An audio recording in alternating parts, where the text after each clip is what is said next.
First story, the silence between knocks. When I was 13, I had this brief period where I thought being home alone was the coolest thing ever.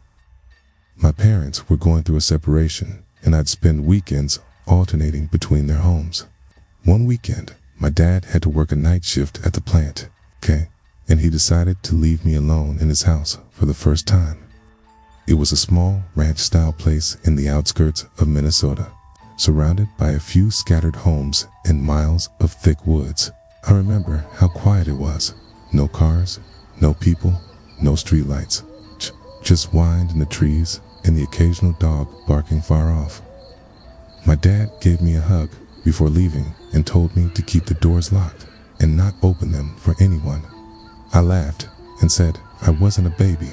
I microwaved some pizza rolls, played Halo until my eyes hurt, and eventually crashed on the couch with the TV still buzzing. It must have been close to midnight when I woke up. At first, I wasn't sure what had stirred me. The TV was still on, showing some old black canned white western. But the house felt heavier, like the air had thickened. Then I heard it, a knock, not on the front door, not even the back, but on the window, the living room window.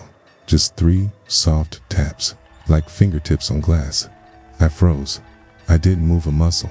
The curtains were drawn, but I could almost feel someone just inches away from the glass. I told myself it was nothing, a tree branch, a bird, but then it came again. Tap, tap, tap, same rhythm, same spot. This time, I muted the TV and slowly got up. I crept toward the window and, with my heart punching my ribs, I lifted a small corner. Of the curtain, there was a man standing right there, face level with the window. He was so close, his breath fogged the glass. His face was leathery and pale, lit faintly by the television glow behind me. He didn't move, didn't blink, just stared, and then, without smiling or frowning, he raised his hand again. Tap, tap, tap. I dropped the curtain like it was on fire and bolted to the hallway. My hands were shaking so bad I fumbled the phone off its cradle. I dialed 911 and whispered into the receiver. I remember thinking I sounded like a little kid, all trembling and desperate, but I didn't care. The dispatcher stayed on the line with me, asking if I could see the man now. I told her no, had locked myself in the bathroom, sitting in the tub with the baseball bat. She said officers were on the way, that they were only 10 minutes out, but those 10 minutes felt like a century. I didn't hear anything, no footsteps, no doors, just silence, and then the sound of glass shattering. I screamed into the phone. The dispatcher told me to stay quiet, stay where I was, but I could hear someone moving inside the house now. Slow steps on the hardwood, heavy breathing, the unmistakable creak of the hallway floorboards. Whoever it was, he was moving toward me. I held the bat so tight, my knuckles turned white. I was sure I was going to die in that tub. Then, just as suddenly, as it started, the footsteps stopped. Nothing. Silence again. Then came a loud knock on the bathroom door.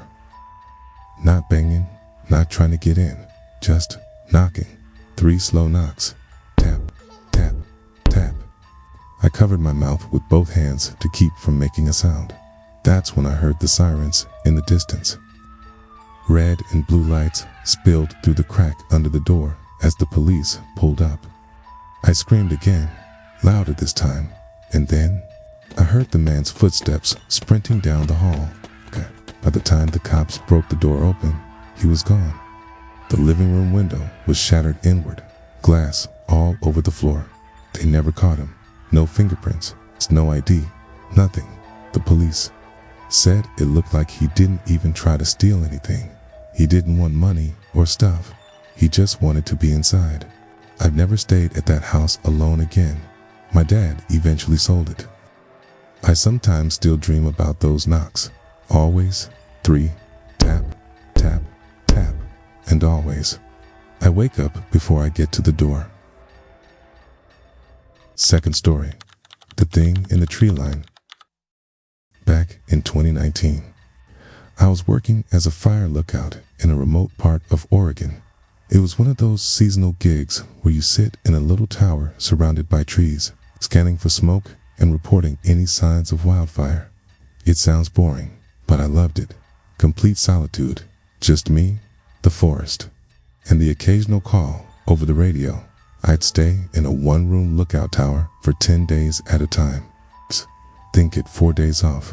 The tower sat on a ridge about 70 feet above the tree line, offering an unobstructed view for miles in every direction.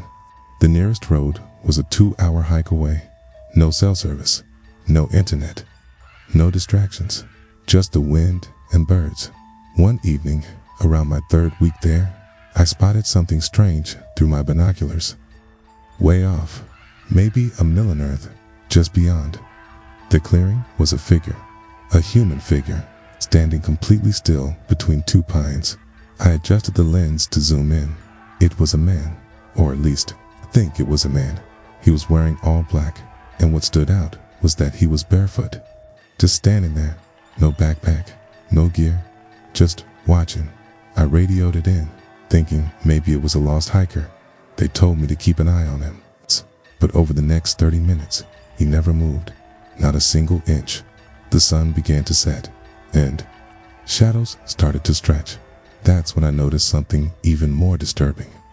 There was no trail near where he stood, no way to reach that point without hacking through dense brush and terrain. I should know. I hiked the perimeter regularly.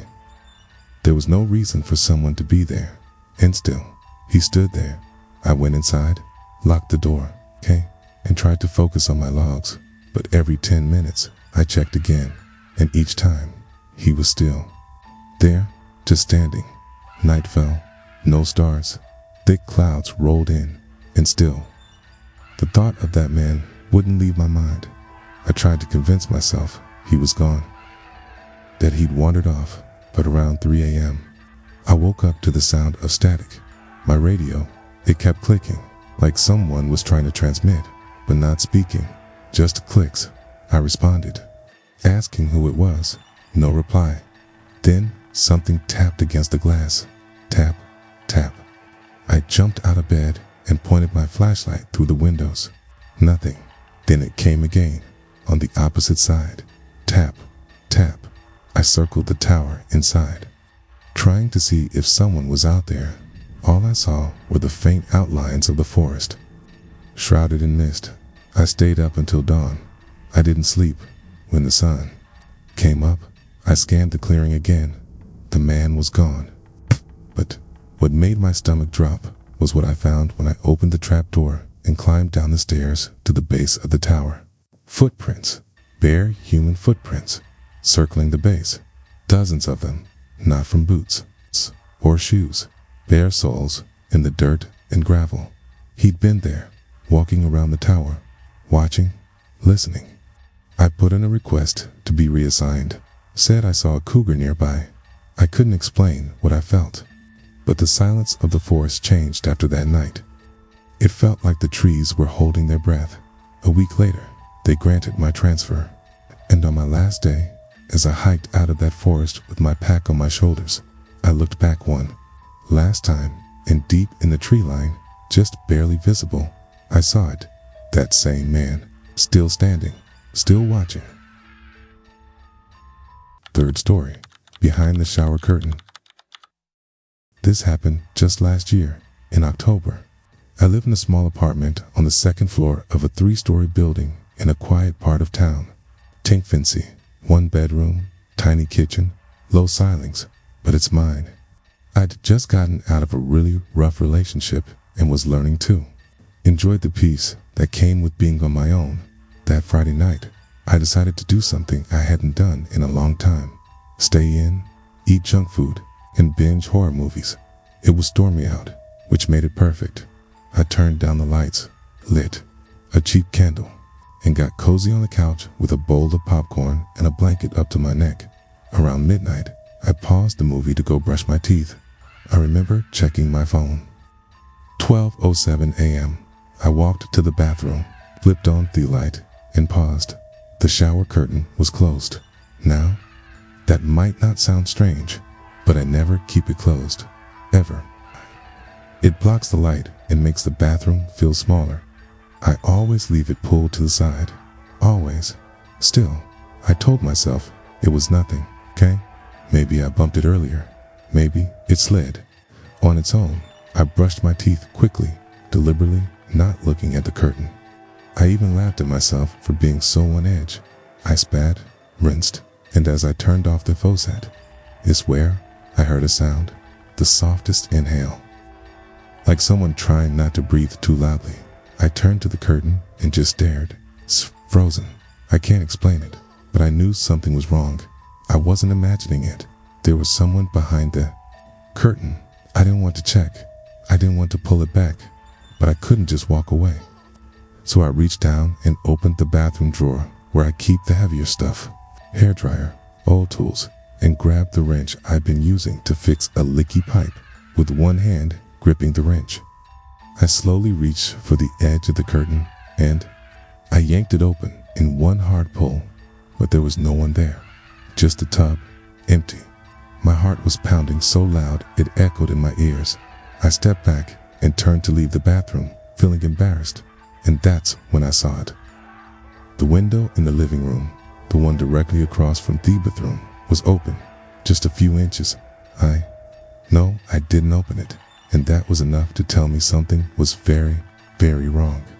I grabbed my phone and called the police, told them I thought someone had broken in. I didn't wait. I grabbed my jacket, my keys, and I left. Waited in the stairwell until I saw the patrol car pull up out front.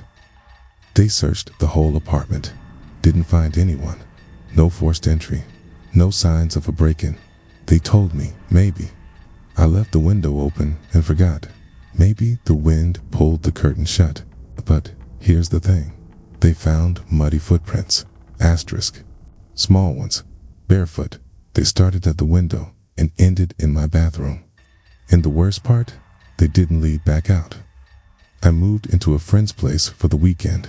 I didn't sleep at all. I kept replaying it in my mind. That inhale, that tiny sound that gave it away. 2 days later, I went back to get some clothes. I brought my friend with me, just in case. We opened the door, and nothing looked out of place, till I checked the closet in the bedroom, wedged in the far corner, behind. An old suitcase and a box of books was a used paper fast food bag inside, a balled-up pair of socks, crumbs, and an empty water bottle. So that meant someone had been living there. Not for long, but long enough. And suddenly, everything made sense.